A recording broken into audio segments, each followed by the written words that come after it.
Gagawa po ako ng puto cheese with salted egg.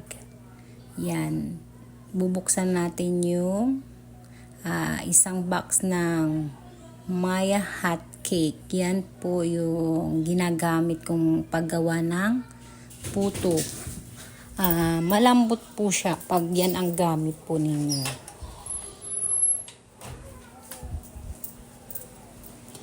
Yan.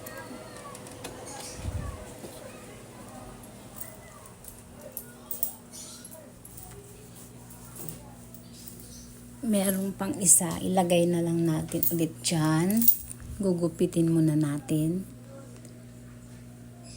Yan.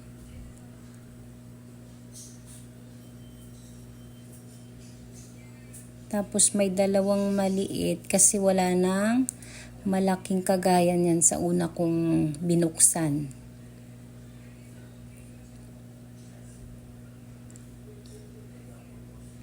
Pero pareho lang naman ang sukat niya. Dalawa rin ang niya, lalagyan kumbaga. Dalawang plastic, dalawang balot kumbaga siya.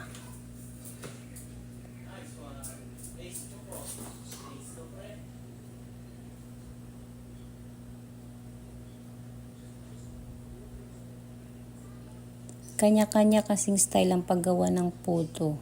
Pero ito, pag yan ang gamit natin, Maya, malambot po siya talaga. Para siyang Goldilocks. Yan. Tapos lagyan lang natin ng 4 na itlog. Depende lang kung anong laki ng itlog nyo po.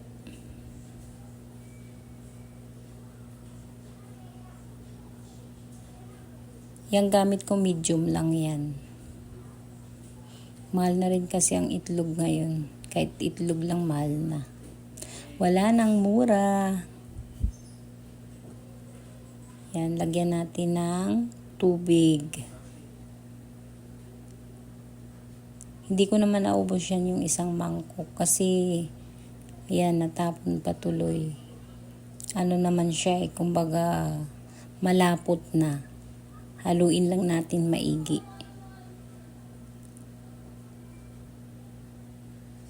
Yan. Mekos-mekos lang natin yan.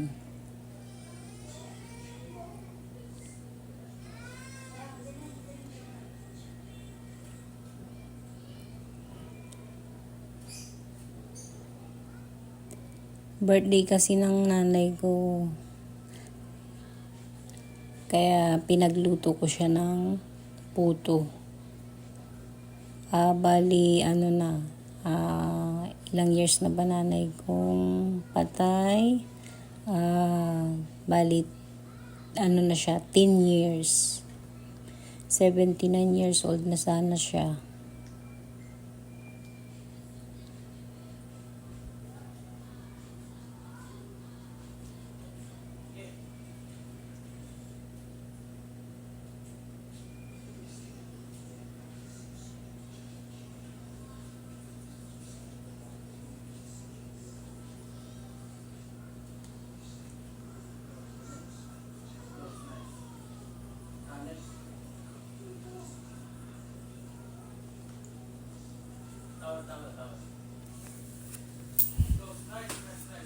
Hoy. Yung anak ko maingay naglalaro. Meron siyang kalaro sa computer niya.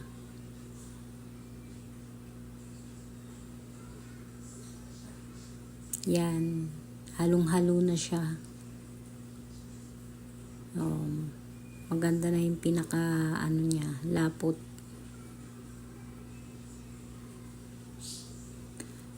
Yan.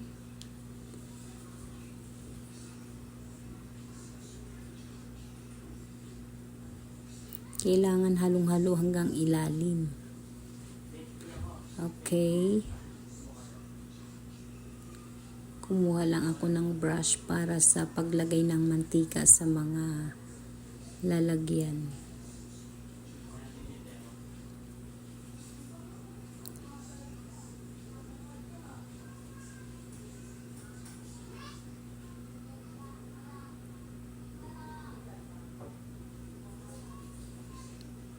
Lagay lang tayong konting mantika. Yan.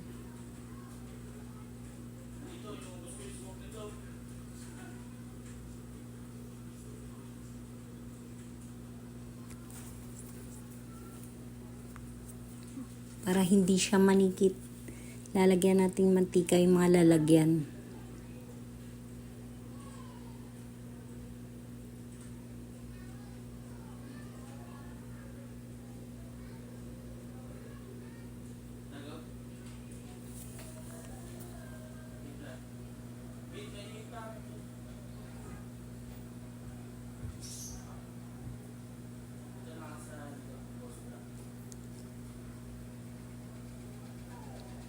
Yan.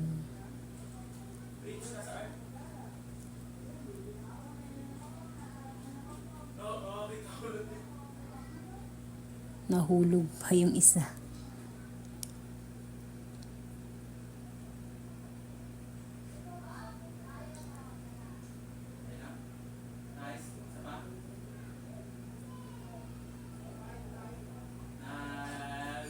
Yan.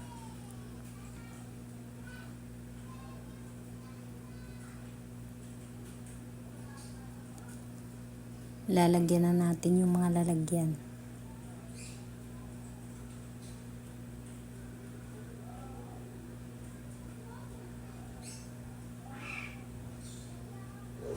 Yan. Dapat ano lang ang paglagay, yung parang 3/4 lang dun sa lalagyan niya, para kasi umano pa siya umaalsa.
Lalagyan na natin ng itlog maalat.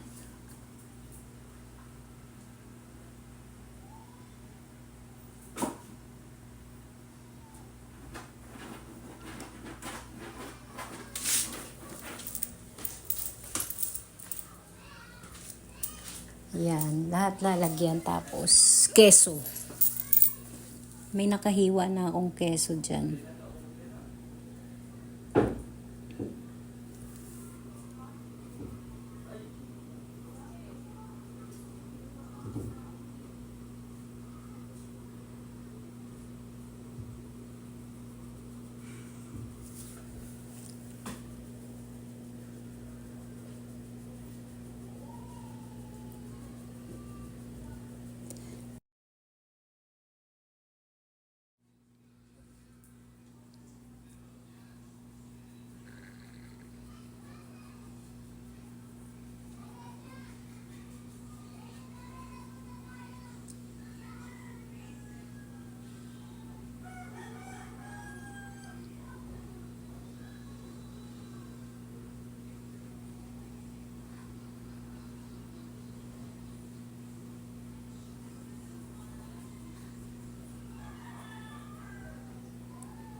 Next na natin yung keso.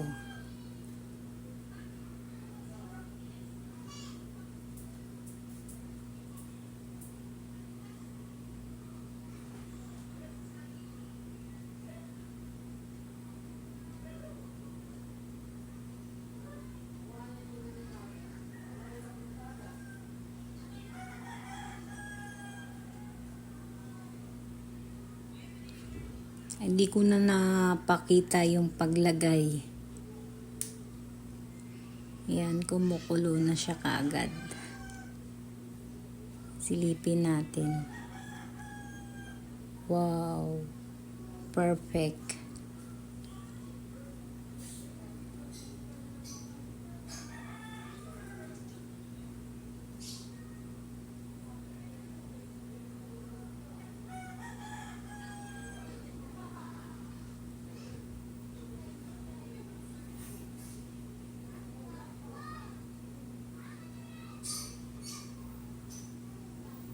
Kumuha lang akong lalagyan ng tagal.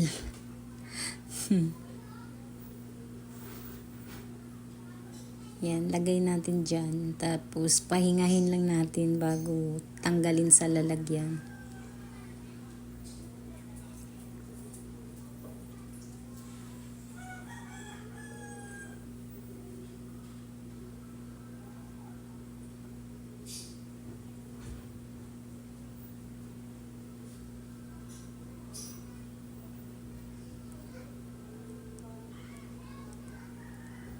Binalik ko yung isa ka parang hindi pa masyadong maalsa.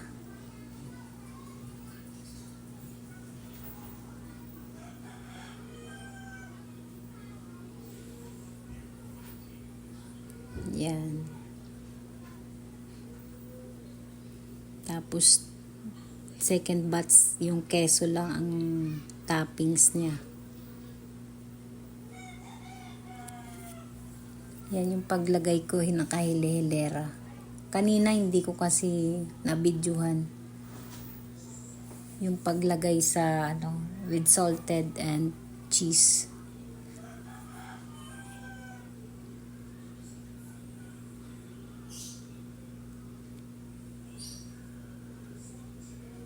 Bali 14 piraso ang kasya. Malit lang kasi steamer ko eh. Yan. Antayin lang natin. Tapos yan kaagad. Hindi ko na rin nabidyuhan yung pagtanggal. Yan na siya, malambot.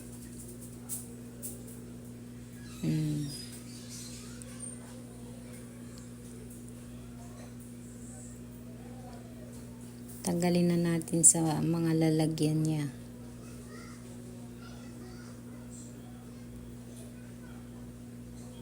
Yan, madali lang siya tanggalin basta ipahinga lang. Oh, 'di ba? Ang ganda. Thank you for watching. Hit like, comment and subscribe.